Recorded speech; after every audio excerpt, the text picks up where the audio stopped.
पृथ्वीच्या अंतापर्यंत पाणी येणार नाही म्हणणारे रामराजे, त्यांचा अंत व्हायच्या आत माझ्या मानखटावमध्ये पाणी आलं. पवारसाहेबांना माझा प्रश्न आहे, पवारसाहेब पाणी नव्हतं, पवारसाहेब पाणी नव्हतं तर खटावमानमध्ये पाणी आलं कसं? जर उद्या मी बारामतीला जाऊन मुजरा घातला तर मलाही त्रास कमी होईल, परंतु माझ्या मानखटावमध्ये पाणी आणण्यासाठी जर मी बारामतीला मुजरा घातला असता तर माझ्या खटावमानमध्ये पाणी आलं नसतं. मानदेश माझा सबस्क्राइब करा आणि अपडेट रहा.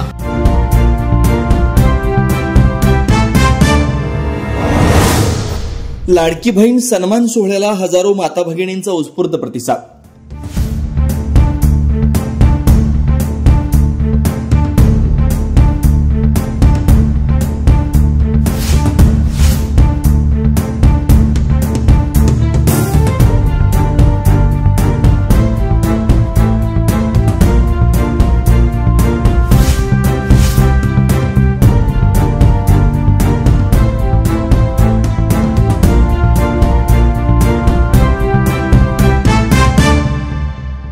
दहिवडी येथे आयोजित लाडकी बहीण सन्मान सोहळ्याला हजारो महिला उपस्थित होत्या. या सांस्कृतिक कार्यक्रमाला नटरंग फेम सोनाली कुलकर्णी, व हास्यजत्रा फेम शिवाली परब व रोहित माने यांनी उपस्थित राहून महिलांचं मनोरंजन केलं. सिने कलाकारांनाही हजारोंच्या संख्येने आलेल्या माता भगिनींची उत्सुकता आणि विक्रमी गर्दी पाहून आश्चर्य वाटलं. माता भगिनींनीही सोनाली कुलकर्णी यांनी नटरंगमधील गीत सादर केलं. या सादरीकरणाला फेटे उडवून वंसमोरने दाद दिली. यावेळी पत्रकार करंदीकर यांनी आमदार जयकुमार गोरे यांची प्रकट मुलाखत घेतली. यावेळी काय म्हणालेत आमदार जयकुमार गोरे पाहूयात. खरं तर आता आपल्या सगळ्यांनाच माहिती आहे, विधानसभा निवडणुका अगदी तोंडावर आहेत आणि दादांचे दौरे सुरू झालेत. मतदारसंघामध्ये असतील, पक्षाच्या बैठका असतील, दादांचं कार्य आपण सगळ्यांनी इतक्या जवळून पाहिलंय. दादा, माण आणि खटाव हे दोन तालुके तसेच दुष्काळी, म्हणजे या भागामध्ये पाणी आणणं हे भगीरथानी पाणी आणण्यासारखं होतं. तुम्ही काय नेमका विचार करून राजकारणात प्रवेश केलात? मुळातच माझा जन्म पिढ्यानपिढ्या दुष्काळी असणाऱ्या तालुक्यामध्ये झाला. ज्या तालुक्याला पिण्याच्या पाण्याचा सगळ्यात मोठा विषय, शेती पाण्याचा विषयच नव्हता आणि पिढ्यानपिढ्याचा दुष्काळ. जेव्हा मी राजकारणात समाजकारणात येण्याचा विचार केला तर पहिला मनामध्ये विचार आला की जर या खटावमानच्या मातीमध्ये हा दुष्काळ आपण हटवू शकलो आणि दुष्काळ हटवण्याचा संकल्प करून आपण जर राजकारणामध्ये यायचं म्हटलं तर हे सगळं शक्य होईल का? अनेक स्वप्न मी माझ्या जनतेला दाखवलं. ते 3 ओळीचा एक अजेंडा, 3 ओळीचा जाहीरनामा घेऊन मी आलो. मला माझ्या तालुक्यातनं कॅनॉलचं पाणी वाहताना बघायचं आहे, मला माझ्या तालुक्यामध्ये ऊसाची शेती झालेली बघायची आहे आणि मला माझ्या तालुक्यामध्ये कारखान्याचं धुराळं पेटलेलं बघायचं आहे. या 3 ओळीमध्ये एवढी ताकद, एवढी शक्ती या 3 ओळीमध्ये होती की त्या 3 ओळीमध्ये या तालुक्याचा चेहरा मोहरा बदलण्याची क्षमता होती. आणि तो संकल्प मी केला आणि ताकदीनं आशीर्वाद जनतेनं दिला आणि त्या आशीर्वादातनं उतराई होत असताना आपण सगळेजण आता बघतो की मी माझ्या तालुक्यामध्ये कॅनॉलचं पाणी आणलं, मी माझ्या तालुक्यामध्ये ऊसाची शेती शेतकरी बांधवांची लागली आणि जिथं तुळशी बारशीच्या लग्नाला ऊसाचं कांडं मिळत नव्हतं त्या तालुक्यामध्ये आज 4 साखर कारखान्याचं धुराळं पेटलेलं आहे आणि 4 साखर कारखाने आज या तालुक्यामध्ये आहेत. याचा मला मनापासूनचा आनंद आणि अभिमान आहे की माझ्या जनतेच्या आशीर्वादानं उत्तराई व्हायचा मी प्रयत्न केला. अगदी खरं. खरं तर या सगळ्या प्रयत्नांसाठी आपण जोरदार टाळ्या भाऊंसाठी वाजवल्या पाहिजेत. जिथे ऊसाचं कांड पिकत नव्हतं तिथे भाऊंनी 4 साखर कारखाने आज आपल्या मतदारसंघामध्ये सुरू करून दाखवलेत. भाऊ, सगळ्यात महत्वाची योजना ती म्हणजे जिहे कठापूरची योजना, ही पूर्ण करणं तुमचं ध्येय होतं. आज ती योजना पूर्णत्वाकडे जातीये. या योजनेचा एकूणच तुमच्या समोरचा प्लॅन काय होता, प्रवास कसा होता? मुळात जिहे कठापूरची योजना ही आमच्या दृष्टीने ऐतिहासिक अशी योजना आहे की आमची माणगंगा सीतामाईच्या स्पर्शानं निर्मित झालेली नदी आणि या माणगंगेमध्ये कायम दुष्काळ. या माणगंगेमध्ये कृष्णामाईचं पाणी आणण्याचा संकल्प आम्ही केला आता 15 वर्षापासून निरंतर तो प्रवास आहे. 22 किलोमीटरचा बोगदा, वर्धनगड घाटातून आलेला बोगदा, आणि तो बोगदा पूर्ण झाल्यानंतर कृष्णामाईचं पाणी 15 वर्षाच्या खडतर प्रयत्नानंतर पहिल्यांदा मानगंगेमध्ये आम्ही 6 महिन्यापूर्वी सोडलं. आणि जो आनंद या मानदेशी मातीला झाला, मानगंगेला झाला, आणि मला वाटते या तालुक्यातल्या सगळ्या जनता माता भगिनींना झाला. आणि आम्ही मानगंगेमध्ये कृष्णेचं पाणी आणलं आणि ते मानगंगा आता भरभरून वाहते. आणि त्याच मानगंगेचं पाणी आता उचलून आम्ही 32 गावांना आणि राहिलेल्या 29 गावांना, 32 गावांचं काम आता 8-10 दिवसामध्ये संपतंय आणि बाकीच्या उर्वरित गावांचा प्रकल्प 8-10 दिवसामध्ये मंजूर होतोय. म्हणजे तालुक्यातल्या जवळजवळ 90% गावांना पाणी पोचवण्याचा संकल्प आमचा येणाऱ्या 2-2.5 वर्षामध्ये कंप्लीट होईल. आता 70% पाणी तर पोचलेलं आहे. भाऊ, तुमची एक खासियत आहे, म्हणजे तुम्ही भान ठेवून नियोजन करता आणि नियोजन केलं की बेभान होऊन काम करता. तर आता निवडणुका डोळ्यासमोर आहेत, काय नेमका अजेंडा तुम्ही घेऊन आता मतदारांसमोर जाताय? नाही, मुळातच मी माझ्या आयुष्यामध्ये प्रत्येक निवडणूक ही एक उद्दिष्ट ठेवून लढली. 3.5 वर्षामध्ये माझ्या मतदारसंघात मी पाणी घेऊन येईन. उरमोडीचं पाणी आणलं, तारईचं पाणी आणलं. 97 गावामध्ये ते पाणी गेल्या 10 वर्षापासून येते. पुन्हा संकल्प केला जिहे कटापूरचं पाणी आणेन, ते पाणी आता घेऊन आलो. आता ते जिहे कटापूरचं पाणी आपण आणल्यानंतर हे 32 गावांना पोचवण्याचा संकल्प केला, तो संकल्प पूर्ण होतोय. आता आम्ही नवा संकल्प करतोय की राहिलेली 29 गावं आणि कलडोन मायनीची जवळजवळ 20-22 गावं, मान तालुक्यातली कुकुडवाडसह जवळजवळ 20 गावं, या 42 गावांना पाणी देणारी योजना मंजूर झाली, पाणी उपलब्ध झालं. आणि आता त्या योजनेचा टेंडरही झालं आणि टेंडर होऊन आता प्रत्यक्षात कामाला सुरुवात करायची आहे. आणि येणाऱ्या 8 ते 10 दिवसामध्ये प्रत्यक्षात कामाला सुरुवात होईल आणि त्या गावांना पाणी मिळेल. या सगळ्या भागामध्ये पाणी देण्याचा संकल्प केला आहे. आणि पाण्यासोबत आता या भागातल्या युवकांच्या हाताला काम देणारी MIDC उभी राहिली पाहिजे. MIDC उभी राहत असताना या भागामध्ये शिक्षण संस्था उभ्या राहिल्या पाहिजेत आणि पायाभूत सुविधा उभ्या केल्या. आता जगाशी स्पर्धा करण्यासाठी माझा मानखटाव तयार झाला पाहिजे, असा संकल्प करून आम्ही सगळेजण काम करतो. क्या बात आहे. खरं तर यासाठी भाऊंना खरंच भाऊंचे आभार मानले पाहिजेत, कारण या पुढच्या काळातही कोणीही पाण्यापासून वंचित राहणार नाही याची काळजी भाऊ घेत आहेत. मी वहिनींना आता काही प्रश्न विचारणार आहे. वहिनी, भाऊंचा कामाचा धडाका तुम्ही बघता, सगळे मतदार बघता, कुटुंबासाठी भाऊ किती वेळ देतात?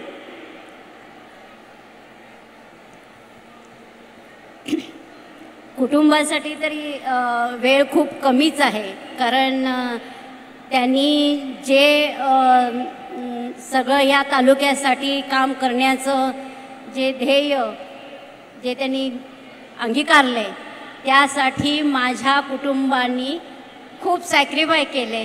त्यांना त्यासाठी आमची ताकद, आमचं सगळं त्यांना लाभो अशी मी ईश्वरचरणी प्रार्थना नेहमी करत असते की ही ताकद या जनतेच्या संपूर्ण विकासासाठी त्यांनी झटावं, अशी आमची पूर्णपणे त्यांना ही ताकद राहील अशी मी इच्छा व्यक्त करते. वहिनी, तुम्ही सोबत आहातच म्हणून तर इतक्या धडाडीने ते काम करू शकतायत. घरचा पाठिंबा असल्याशिवाय कुठलाही व्यक्ती इतक्या मोठ्या प्रमाणावर काम करू शकत नाही. मला सांगा, शेवटचा सिनेमा दोघांनी एकत्र कुठला बघितला? नाही पाहिला कधी आम्ही. नाही कधी पाहिला.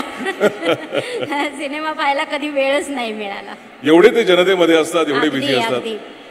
आता ते पुढचे 2 महिने तर खूप जास्त बिझी असतील. हो. मग त्यावेळेला जेवणा खाण्याची काळजी तुम्ही कशी घेता? म्हणजे डबा सोबत असेल? हो, घरातून जेवढं शक्य होईल तेवढं देण्याचा प्रयत्न करते. आणि शक्यतो मी पण त्यांच्या सोबत असतेच नेहमी, बऱ्यापैकी सोबत म्हणजे तालुक्यात इतर ठिकाणी, पण आम्ही शक्यतो घरातलंच खाणं त्यांनी घ्यावं यासाठी प्रयत्न आमचा नक्की राहतो. त्याशिवाय ही अशी तब्येत राहणार नाही. पण आपल्या तालुक्यातली जनता एवढी सुज्ञ आहे की ते सुद्धा त्यांची भरपूर काळजी घेतात, पण त्यांचं तब्येतीवर आणि खाण्यावर खूप नियंत्रण असल्यामुळं ते त्यांच्या पद्धतीनंच त्यांचं रुटीन चालू असतं, हे मात्र नक्की. म्हणजे गृहमंत्र्यांचा वॉच असतो थोडक्यात? असावा. नक्कीच असावा, नाहीतर ते पद राहणार नाही. जेव्हा भाऊ जेव्हा काही कल्पना मांडतात पहिले तुम्हाला सांगतात का, तुम्ही त्यांना काही सजेशन देता का? मला जेवढे माहिती काही कळते तेवढी मी देण्याचा त्यांना प्रयत्न करते. सजेशन देण्याच्या ते पलीकडे आहेत. आमचे विचार जिथं थांबतात त्याच्या पुढे विचार त्यांचे सुरू होतात. त्यामुळे तिथं आम्ही थोडंसं अपुरं पडतो. पण नक्की सजेशन्स असतात, काही देता येतील तेवढे. क्या बात आहे. आता भाऊंना थोडे प्रश्न विचारतो. थोडेसे कौटुंबिक राजकीय तर आहेतच, ते कायम सुरूच असतात. भाऊ, वहिनी म्हणतात तुम्ही कुटुंबाला वेळ देत नाही. त्याची तक्रार नाहीये, पण त्याची खंत आहे. तर या विधानसभा नंतर असं काही आश्वासन वहिनीला देणार आहात का, की हा बाबा मी तुम्हाला एवढा वेळ देईन? आता आश्वासन वेळेचं नाही देऊ शकत, बाकी सगळं देऊ शकतो. बाकी सगळं द्यायचा मी प्रयत्न करतो. पण मला तसं कुटुंबाला कमी वेळ देता आल्याचं शल्य कायमच आहे. खास करून किमान बायको म्हणून तिला खूप वेळ दिला असेल, पण मी माझ्या मुलांना खूप कमी वेळ देऊ शकलो. माझ्या मुलीला, माझ्या मुलांना खूप कमी वेळ आयुष्यातला देता आला, याचं शल्य कायम आहे. मग ते कायम आयुष्यभर राहील. पण ते सुधारण्याचा तुम्ही नक्कीच प्रयत्न कराल, मला खात्री आहे. कारण येस, आज इतक्या साऱ्या लाडक्या बहिणी इथे जमलेल्या आहेत. या योजनेमुळे या बहिणींचा फायदा होतोय, आपण सगळीकडे पाहतोय. बहिणी खुश आहेत. तुमच्या हातावरच्या राख्या त्याचं बोलकं उदाहरण आहेत. त्यांना काय सांगाल? आता बहिणीसाठी काय सांगणार. बहिणी आल्या, या कार्यक्रमामध्ये सहभागी झाल्या. मी बहिणींना एवढंच सांगेन की मी कायम सांगत आलो किंवा कायम सांगतो की आपला सख्खा भाऊ सुद्धा एखाद्या बहिणीला राखी पौर्णिमे दिवशी राखी बांधताना 100 रुपये टाकताना, 100 रुपये ताटामध्ये टाकताना सुद्धा कधीतरी बायकोकडे बघतो किंवा विचार करतो. बायकोचा संमती मिळाली तर 100 रुपये देतो किंवा साडी एखादी देतो. परंतु आज देवेंद्र फडणवीस साहेब असतील किंबहुना एकनाथ शिंदे साहेब असतील, आम्ही सगळे असू, या सगळ्यांनी आम्ही संकल्प केला की आमच्या बहिणींना स्वाभिमानानं सन्मानानं उभं करायचं आहे. रोज 10, 20, 100 रुपयासाठी आमच्या बहिणी कुणासमोर ते हात पसरतात. त्यांना कधीही सन्मानाचं जीवन मिळालं नाही. त्या बहिणींना सन्मानाचं जीवन देण्यासाठी देवेंद्र भाऊंनी जो विचार केला, एकनाथ शिंदे साहेबांनी विचार केला, आम्ही सगळ्यांनी विचार केला. आज आमच्या बहिणीच्या अकाउंटमध्ये महिन्याला 1500 रुपये येत आहेत. तेव्हा आमची बहीण स्वाभिमानानं सन्मानानं जगेल. 10 रुपयासाठी, 100 रुपयासाठी कुणासमोर हात पसरणार नाही. तिला सन्मानाचं जीवन जगता येईल, हे या निमित्तानं आपण बघतोय. 10 रुपयासाठी जरी एखाद्यानं 10 रुपये मागितले तर 10 रुपये देताना नवऱ्याचा किती रुबाब असतो आपण सगळ्यांनी बघितलंय. त्यामुळे बहिणीला सन्मानानं स्वाभिमानानं उभं करण्यासाठी सरकारनं ही योजना आणली. आपण सगळ्या भगिनींना माझी विनंती आहे, आता बऱ्याचशा भगिनी गेल्या, आपल्याला विनंती आहे की देवेंद्र फडणवीस साहेबांसाठी, एकनाथ शिंदे साहेबांसाठी एकदा जोरदार टाळ्या आपण सगळ्यांनी वाजवा. की ज्या भावानी सलग 5 वर्ष आमच्या बहिणीच्या खात्यावर 1500 रुपये देण्याचा निर्णय घेतलेला आहे. फक्त 1500 रुपये देऊन थांबत नाही आमचा सरकार.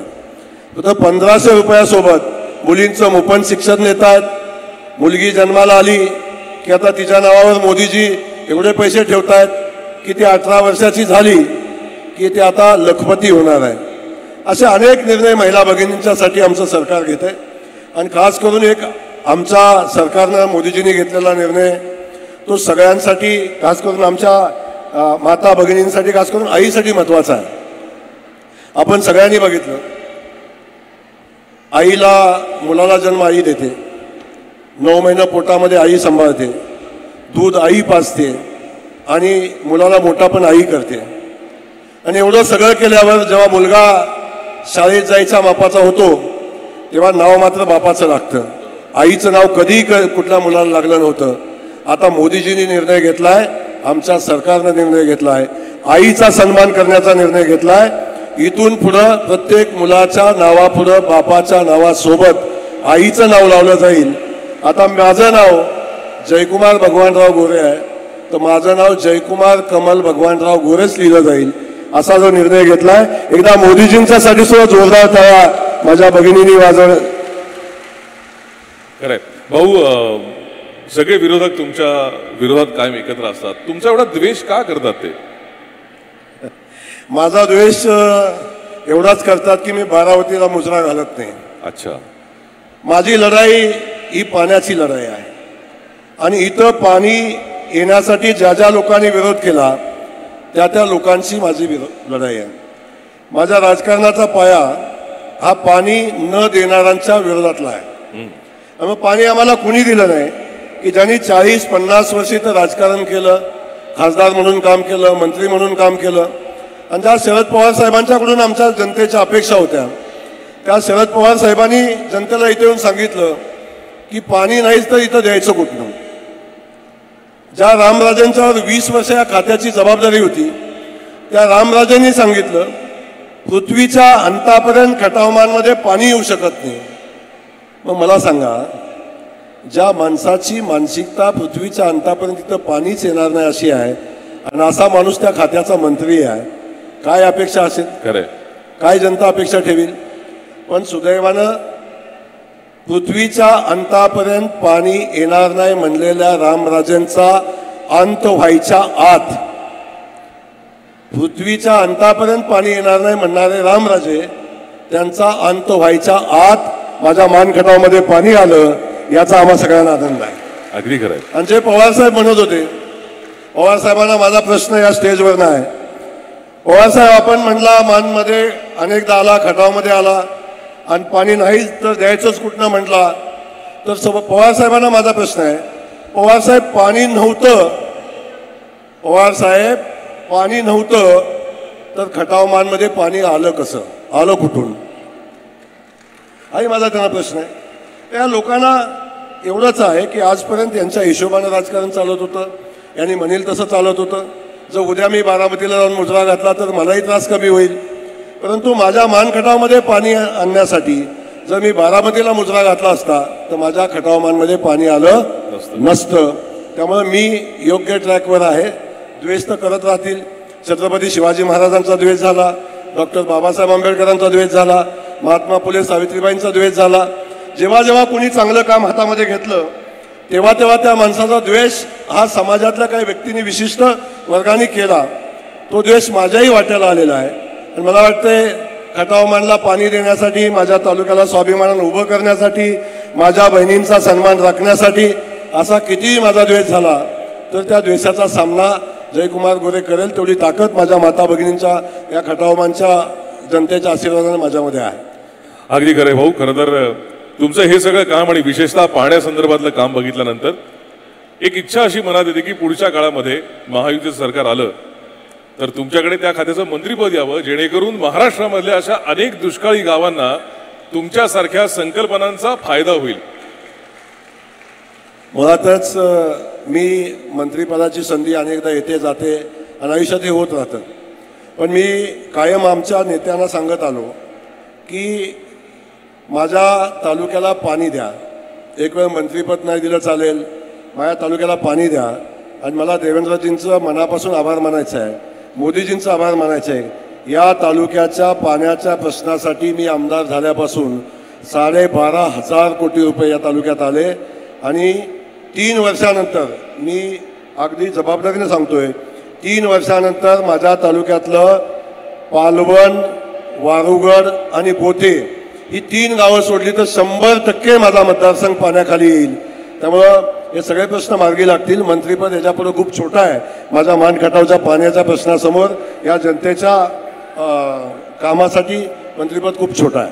अगदी खरं आहे. मंत्रिपद छोटं असलं तरी आम्ही संपूर्ण महाराष्ट्राचा विचार करतोय, कारण महाराष्ट्राला त्याचा फायदा झाला तर साहजिकच अनेक गावांना फायदा होईल, म्हणून मी आपली इच्छा व्यक्त केली. भाऊ, खरं तर आज इतकी सगळी गर्दी इथे जमलेली आहे. एक शेवटचा प्रश्न विचारतो आणि आपण ही मुलाखत थांबूया. या सगळ्या जनतेला आज काय आवाहन कराल? या जनतेला आव्हान आता काही करणार नाही. मी माझ्या माता भगिनींना एवढंच सांगेन की आपण एवढ्या मोठ्या संख्येनं आलात आणि बऱ्याचशाच माता भगिनी सकाळी 10 वाजता आल्या आणि भगिनीला घरी खूप काम असते, बाकी सगळे विषय असतात. पण ही योजना आहे, अनेक विरोधक सांगतात की ही योजना निवडणुकीसाठी आहे. ही योजना निवडणुकीसाठी नाही, ही माझ्या माता भगिनींचा सन्मान करण्यासाठी योजना आहे. या भगिनींना बळ देणारी ही योजना आहे. आणि जोपर्यंत भारतीय जनता पक्षाचं सरकार या राज्यामध्ये राहील, या देशामध्ये राहील, तोपर्यंत माझ्या भगिनींचा 1500 रुपये जे लाडक्या बहिणींच्या खात्यावर येत आहेत ते चालू राहतील. हा शब्द मी भारतीय जनता पक्षाच्या वतीनं, देवेंद्रजींच्या वतीनं आणि खास करून मी त्यांचा भाऊ म्हणून माझ्या बहिणींना आश्वस्त करतो की कोणी काही म्हणू द्या, पण ही योजना 5 वर्ष चालू राहील आणि योजना भारतीय जनता पक्षाचं सरकार आहे तोपर्यंत चालू राहील. धन्यवाद. आपल्या भागातील नवनवीन बातम्या पाहण्यासाठी मानदेश माझा या YouTube चॅनलला सबस्क्राईब करा, लाईक करा, शेअर करा. धन्यवाद.